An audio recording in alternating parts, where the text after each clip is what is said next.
It was supposed to be an easy job. Samantha had taken up pet sitting for extra cash during the summer. Her first client was a kind woman named Mrs. Langley, who lived in a beautiful Victorian house at the end of a quiet street. The job seemed simple enough: just feed the cat, clean the litter box, and give it some company while Mrs. Langley was away on vacation. But from the moment she walked through the front door, something felt off. The house was impeccably clean, too clean, in fact. It smelled faintly of lavender, almost as if the air itself had been sterilized. The walls were adorned with old, eerie paintings, portraits of people with blank eyes. But it was the cat that unnerved her the most. A sleek, black cat named Midnight, who, as Mrs. Langley had described, was quite the character. As soon as Samantha entered, Midnight stared at her with eyes that felt like they were seeing straight into her soul. His gaze was intense, almost too intense for comfort. She tried to brush it off, thinking she was just being paranoid. But as soon as she sat down to open her book, Midnight jumped onto the couch beside her. He rubbed his face against her arm, purring loudly. But then, in a voice barely above a whisper, the cat spoke. "You're not supposed to be here." Samantha froze. She turned to look at the cat, whose eyes were now glowing in the dim light of the room. His fur stood on end, and his purring had stopped. "I don't think you understand," he continued, his voice deep and unsettling. "You are a guest in my house now, and I don't like guests." Samantha, heart pounding in her chest, quickly stood up. She had heard of haunted houses, but haunted pets? That was something new. She glanced around, trying to make sense of what was happening. The house seemed to grow darker, the shadows stretching longer. Midnight's eyes never left her, as if he was waiting for her to do something. Suddenly, there was a loud thud from upstairs. Without thinking, Samantha bolted out of the room and ran up the stairs, calling out, "Hello? Mrs. Langley? Is everything okay?"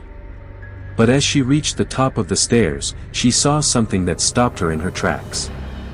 The hallway was lined with pictures of cats, all staring at her with the same unsettling intensity.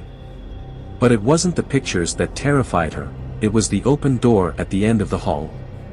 Samantha walked slowly toward it, her breath shallow. Inside, the room was dark, except for a small, flickering candle on a table.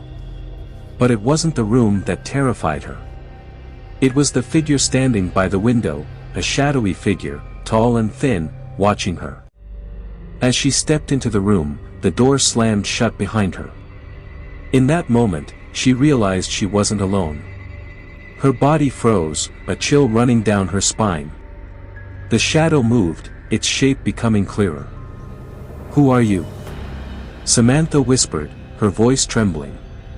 The figure turned. Its face was covered in a veil, but she could see its eyes, those same haunting eyes she had seen in the portraits downstairs.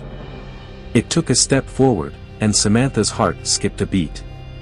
"You're not supposed to be here," the figure said, its voice cold and distant. Midnight's growl echoed from the hallway behind her. Before Samantha could react, the veil lifted, revealing Mrs. Langley's face. But there was something horribly wrong. The skin was pale, the eyes hollow, and the mouth twisted into a smile that wasn't hers. "Leave. Now," the figure hissed. Samantha turned and bolted from the room, her feet pounding on the wooden floor as she made her way back downstairs. Midnight was waiting by the front door, his eyes glowing fiercely in the dark.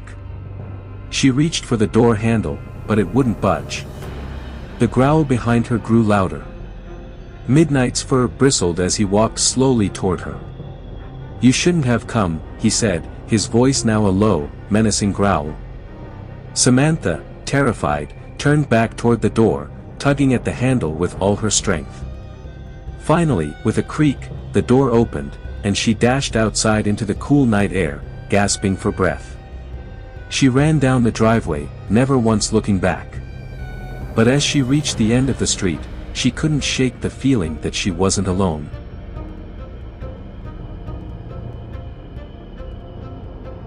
It was a last-minute request, and Alicia had been reluctant to take it.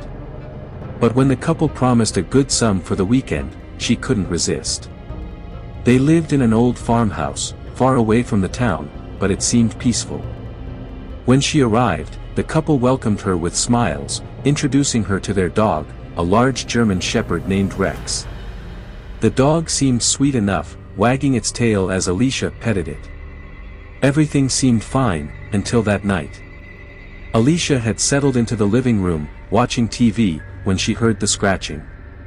It started quietly, but soon, it became louder and more frantic. Alicia got up, looking around the house. It wasn't Rex.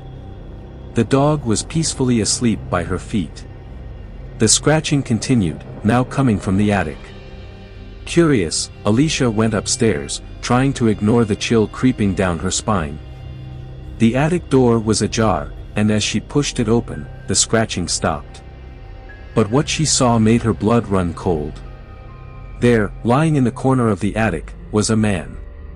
He was chained to the floor, his eyes wide with terror.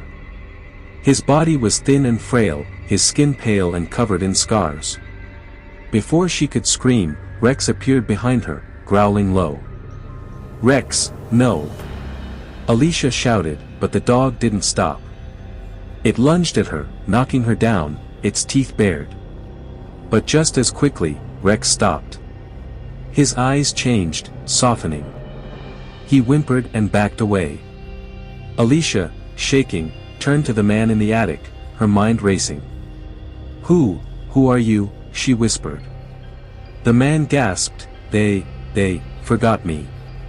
I was supposed to be their pet, but they kept me locked up here." Before Alicia could ask anything else, the door downstairs slammed shut. She turned, terrified, as footsteps echoed down the hall. The sound of the footsteps grew louder, until they were right behind her. She spun around, but no one was there.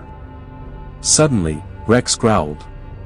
Alicia looked down at the dog, whose fur was standing on end, and she realized something: Rex wasn't a pet. He was a creature, bound to the house, just like the man in the attic.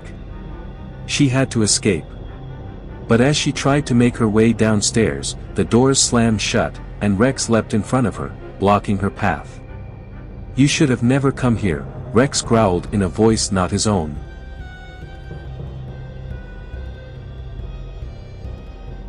Lily had been pet-sitting for years. But her final job would haunt her forever. She arrived at the house, the last place she expected to be. It was a small, rustic home on the outskirts of town. The owners, an elderly couple, had left town for a week, asking Lily to take care of their two pets, both unusually large and menacing-looking birds. The couple warned her the birds had strange habits. But Lily dismissed their concerns. On her second day, things started to feel wrong. The birds, which were supposed to be in their cages, were out, perched on the rafters of the ceiling. Their eyes locked onto Lily, and she felt a cold shiver run down her spine. They didn't blink. She tried to go about her business, but the birds followed her everywhere. No matter where she went in the house, their eyes never left her. That night, Lily was awakened by a loud screech. She opened her eyes and froze.